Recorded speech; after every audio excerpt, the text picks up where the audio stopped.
What's up, man? I want to talk about the Los Angeles Lakers.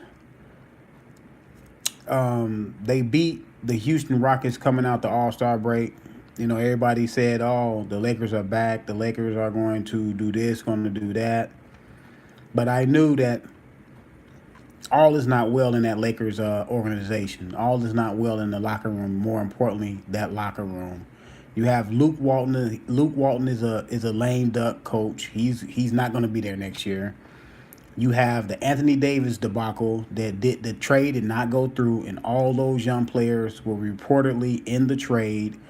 And yes, they are professionals, but these are young 19, 20-year old, 21-year-old young players. And when, see, this is the thing, man.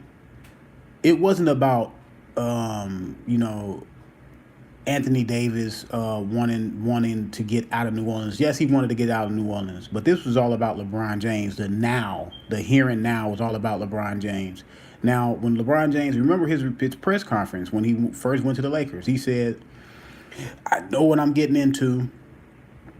I have to be patient, with the young players."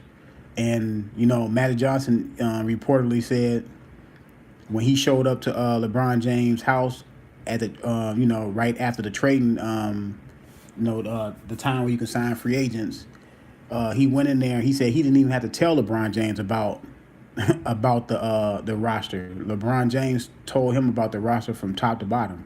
So LeBron James fully knew what he was getting himself into.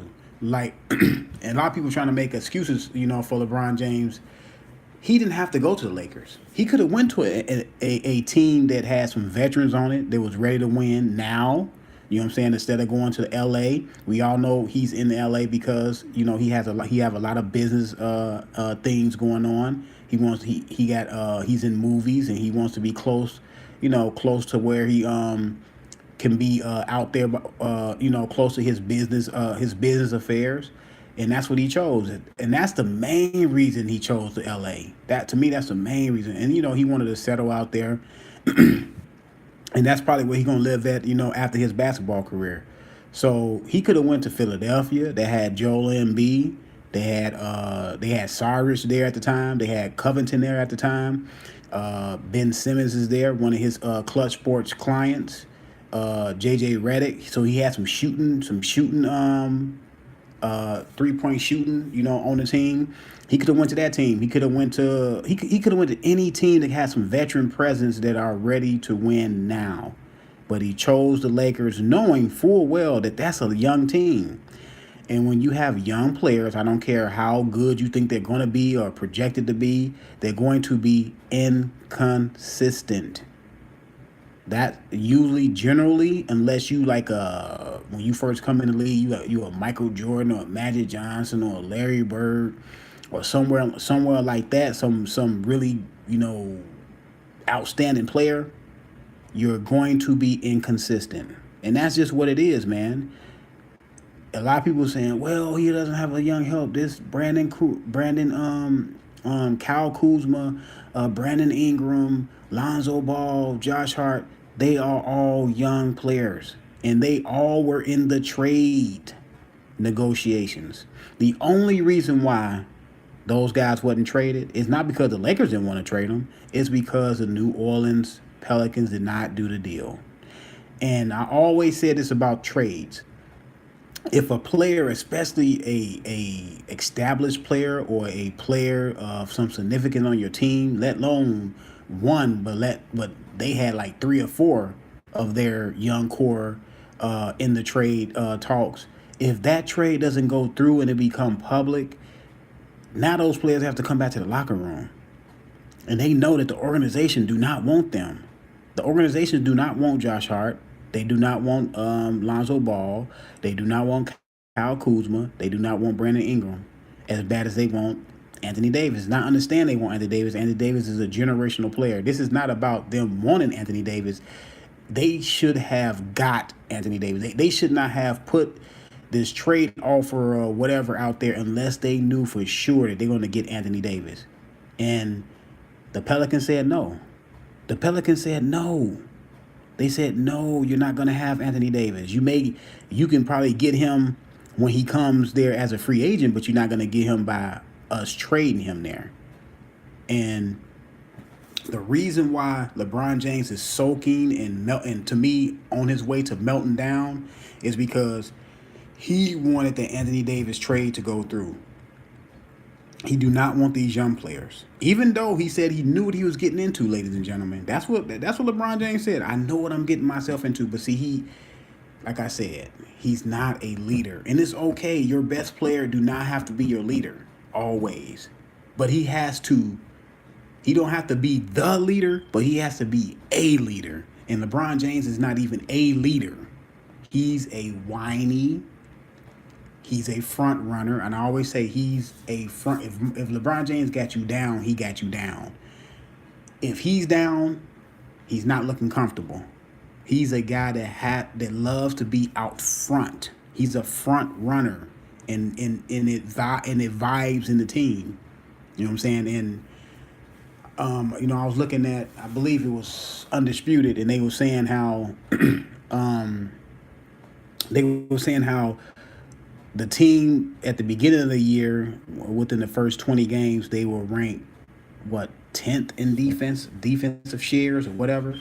James went out, they were 5th, so they were better when LeBron James went out, even though they wasn't that bad when he was in. And then when he came back recently, they dropped down to 17th.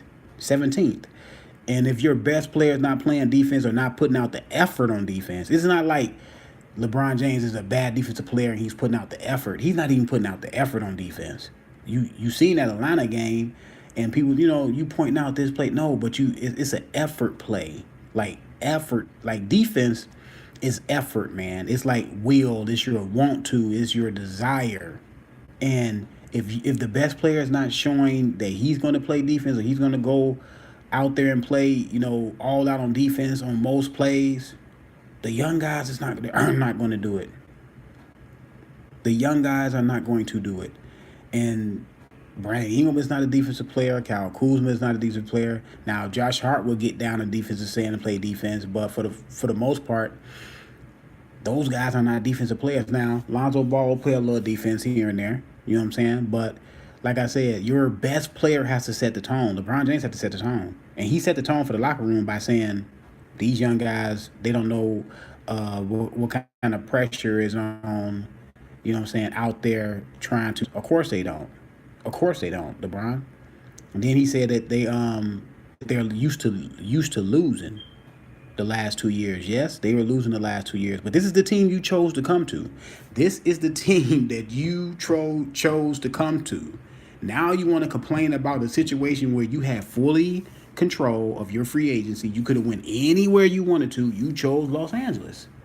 You chose Los Angeles, and you chose this roster. Now, this is what you got to deal with. Yes, are there some promising players on this roster? Yes, there's some promising players on this roster. Now, Lonzo Ball, you got to give him a little time.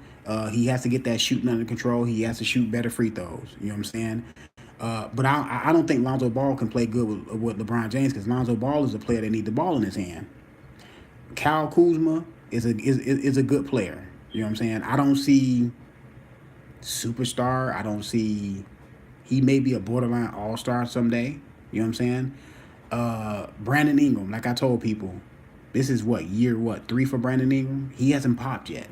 I don't think he ever will pop the way people are looking at a second pick overall to pop, because he's a second pick overall, right along with Lonzo Ball.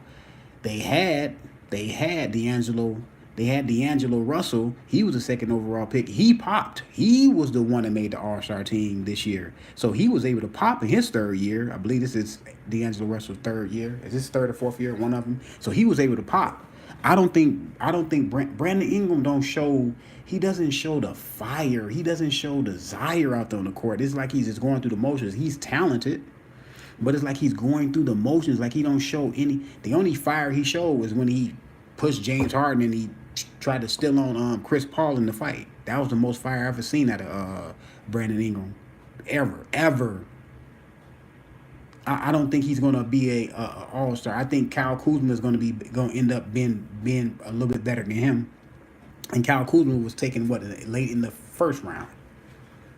So they have some decent players. You know what I'm saying? They have some maybe a borderline all star. It can be a borderline all star in Kyle Kuzma someday. And they have a Brandon Ingram that, to me, probably gonna through his career, he's probably gonna average about 15, 16 points a game. You know what I'm saying? We don't. The book is still out on Lonzo Ball, but like I said, man, LeBron James knew what he was getting himself into, man, and he's about to have a meltdown. You know what I'm saying? He already had a press conference kind of down in the players. You know what I'm saying? Yeah, they young players, man. They're going to be inconsistent. They're going to show some nights to where they're going to show you some the potential that you think they have. They're going to show it, and they're going to be some nights you're going to be scratching your head. But that's what you go through when you play with young players. You know what I'm saying? He just left a subpar roster in Cleveland after they made that trade, when they traded Dwayne Wade, Jay Crowder, Isaiah Thomas, Derrick Rose away. When they traded all them guys away at the trade deadline, and he got all them other players, he had young players in with Rodney Hood, Clarkson, and who else they get? Oh, they had Larry Nance Jr. They had some other players in that deal, and those were young players. So why did he think he was going to come to the Lakers with another young roster, and in the West where it's a little bit tougher? Now, did they have injuries? Yes, but injuries is part of sports. Every team has injuries. The Rockets have had injuries. They have had Chris Paul out. They have James Harden out at times. You know what I'm saying? The Golden State Warriors had Steph out, Draymond Green. So people have had injuries. So injuries is part of sports. That's like baked in. You know, LeBron James missed 18 games. You know what I'm saying? Rondo missed games. Now, Cal Kuzma, he also missed games. Lonzo Ball is out now. So, yes, injuries are part of sports. But I told people, when people was saying that they're going to win 52, Shannon Sharp said they're going to win 52 games or something like that, some number like that. I'm like, you got to take everything in consideration. You also got to take potential, hey, are you saying 52 wins is that if everybody stay healthy? Because that's not the reality of the situation. You know, some people gonna get hurt, people gonna miss games. You know, LeBron James, for the first time in his career, he played 82 games last year. Do you think in year 16 he was gonna play 82 games? I don't think so. I think he would have ended up playing. I know he missed 18. He wouldn't have missed 18, but he probably would have missed about close to 10 games. He should have went to the 76ers over the Raptors. Magic should have never traded away Zubac or even struggle training. Yeah, I don't know why the Lakers traded Zubac. Zubac was their best post player, period. Yeah, I mean, yeah, LeBron getting injured did make him go from 4th to 10th. But, like I said, everybody had injuries, man. Injuries is part of sports. It's just what it is. I mean, you can't do nothing about it. You would like to say, hey, I can go through a whole year. We won't have no injuries, and, you know, we can get through it. But it is what it is. Like I said, LeBron James knew what he was getting himself into. I thought the perfect situation he could have went to was the 76ers, because they had everything there. He had a strong low post player in Joel Embiid, rim protector, can score, all star. Ben Simmons, all star, all around player. You know, can work on his shooting. But he had some shooting around him. He had Saric, he had J.J. Redick, he would have had Covington there. So he would have had some shooting there.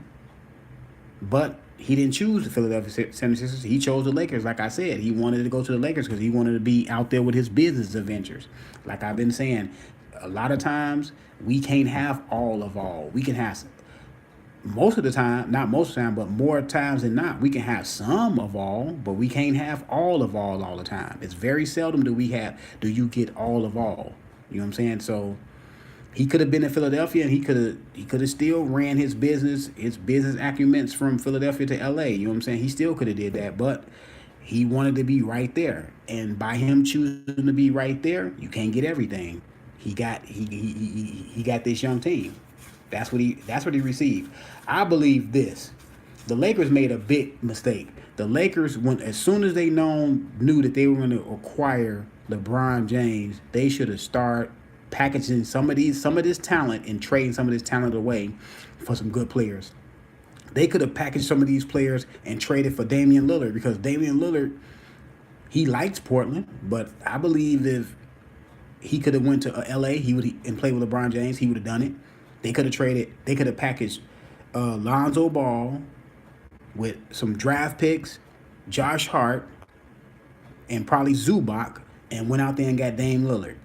Then they could have flipped Kyle Kuzma, Brandon Ingram, and somebody else, and went to go get another established player like a Tobias Harris, They could have packaged Brandon Ingram and Kyle Kuzma and went to go get Tobias Harris. So now you got Tobias Harris, LeBron James, and Damian Lillard. I mean, they could have done that, but they didn't. They didn't do that. They went out and got Lance Stevenson. They went out and got JaVale McGee, old ass Tyson Chandler. No disrespect to Tyson Chandler. He got drafted by my Chicago Bulls. No disrespect. They went out and got who else they got? They was older. You know what I'm saying? All these old players. Rondo's a decent fit coming off the bench running that second unit, but none of these guys can shoot the three-point shot, where the evolution of this generation of ball playing is going, which I don't agree with it. I don't agree shooting all these threes, but this is where it's at. This is where we are. And he didn't have none of that around him. So if they were forced at the trade deadline, they were forced to trade Zubac, their best low post player, period, and went to go get some guy from the Clippers who I don't even know his name, never heard of the guy. And Zubac got potential, man. Zubac got some real good potential, but LeBron James wanted that. He wanted shooters around him, but like I told everybody, he was pulling the strings with Lance Stevenson.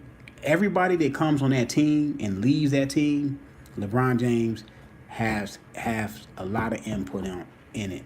And that's why these young players that are in that locker room with him right now are looking at him sideways, because they know that LeBron James have a lot of influence whether they stay or go. And they know the reason why they were in those trades, that trade talk, is because LeBron James partially okayed it. He was okay with it. They know that. They know he was okay with it. He knows that they know he was okay with it. So, you know what I'm saying? People saying, well, they got to be professionals. If a team don't want me, okay, of course, yes, you got to be a professional. You got to continue playing through it. But in the back of your mind, you like, man, I'm going all out in this team. I'm not going to be here next year. I'm telling you. I mean, when you're dealing with young minds, man, you dealing with a whole lot. You're dealing with some fragile egos. Young men, fragile egos. You know what I'm saying? So, like I said, man, LeBron, the Lakers still have a chance to make the playoffs. But how can you go out and lose to, after you beat the Rockets, how can you go out and lose to Memphis and New Orleans? And you lost to New Orleans without Anthony Davis. You lost to the Memphis Grizzlies without Marcus All. How can you do that? How can you go out and do that? Lay those two eggs. It's still, 22 games left, so they have a chance to still make the playoffs, but I don't think they're going to make it. I said it 2 weeks ago. I don't think they're going to make the playoffs, man. They don't have no synergy. They don't have any synergy. They don't have no togetherness. You know what I'm saying? They don't. And LeBron James is not the same. Yeah, and he was already kind of looking like he was slowing down anyway. Then after the groin injury, he looked really like he slowed down. He said he's about to lock in and engage and all this stuff. I don't think he have another gear to go to. LeBron James used to have that extra gear to go to. You know what I'm saying? After the All-Star break, after Cleveland had, in the last couple of years when he was in Cleveland, they were kind of struggling in the beginning. And after the All-Star break, he had turned it on. I don't think he has anything to turn on. I think this is what he's going to be for the rest of the season. And this is when you start tailing down. This is when you start dwindling down. LeBron James is on the decline. Lakers need LeBron from early in the season on LeBron that drop. But see, this is what you have to understand. And D11. This is what you have to understand about basketball. As the season go on, You do not you do not get better as the season go on. You do not get more energy. You do not get stronger. You're telling down little by little as the season go on. And by LeBron James being an older player, people have to realize, yes, y'all looking at LeBron James like he's only 32. LeBron James came in the league at 18. So he's out there, and he had those long playoff runs where he went to 8 straight finals, and that's extra minutes. He has 35-year-old legs, man. I'm telling you. He has an extra 3 seasons. So he's 30, what, 30, 32? No, LeBron James 33, as a matter of fact. So you put an extra 3.5 years on that. He got almost 37-year-old legs, man. So he's not the same as he were 2 years ago, 3 years ago, hell, a year ago. And we don't know how much of the groin is hampering him. I bet you that's hampering him a lot, because even though he took what 5 weeks off, that's not enough. And plus, LeBron James is a heavy dude. LeBron James got to be every bit about 275, 280. He need to drop some weight, because about this time around Jordan and Kobe age, around about this time, they had dropped like 10 pounds. So you can be a little faster on your feet. You can get a little quickness that you lost with age. So do you think he'll win another chip by the time he retires? It all depends on what they can put around him. It largely all depends on what they can put around him and what the rest of the West does and what the East does, because the East have some up-and-coming teams. They got Philadelphia, young, hungry. Boston, let's see what they're going to do. Young, hungry. So the window may have closed for LeBron James. That's the thing. The window probably had... I'm going to guess that the window has closed, unless they put some really good players around him, and LeBron James can fall back and be like the second option. You know what I'm saying? And preserve himself during the season. If they get good enough team around him where he can preserve himself during the season and turn on what he got left to turn on in the playoffs, maybe. Then all depends on what Golden State going to do. You got Golden State out there. You got Houston out there. You got even the Utah Jazz out there. You know what I'm saying? You got the up-and-coming Sacramento Kings are up-and-coming. So his window is if he have another chance to win a chip, but he have another chance to win a chip, his window is very small. Very, very small. Because due to his age too. He's slowing down. You know what I'm saying? And LeBron James' game is built on power. You know what I'm saying? Speed and power. He was always bigger than everyone, and he was fast and strong. You know what I'm saying? And he never got in the post. What I told him I said, man, LeBron James, when he was like 30, 29 years old, I was like, LeBron James need to start developing a post game, because you're not going to always be faster, be able to jump over people, and you know what I'm saying, you can't rely on that the rest of your career. He should have got in the post, played more in the post, because there's no small forward in the game, no power forward, not that many power forwards can stop LeBron James in the post. But he just never settled in down there. For whatever reason, he never settled in down there. I don't know why he didn't, to be honest with you. But like I said, man, let me get out of here, man. LeBron James, the man is about to have a meltdown, in my opinion. I'm out, y'all. Thanks for coming through, D1.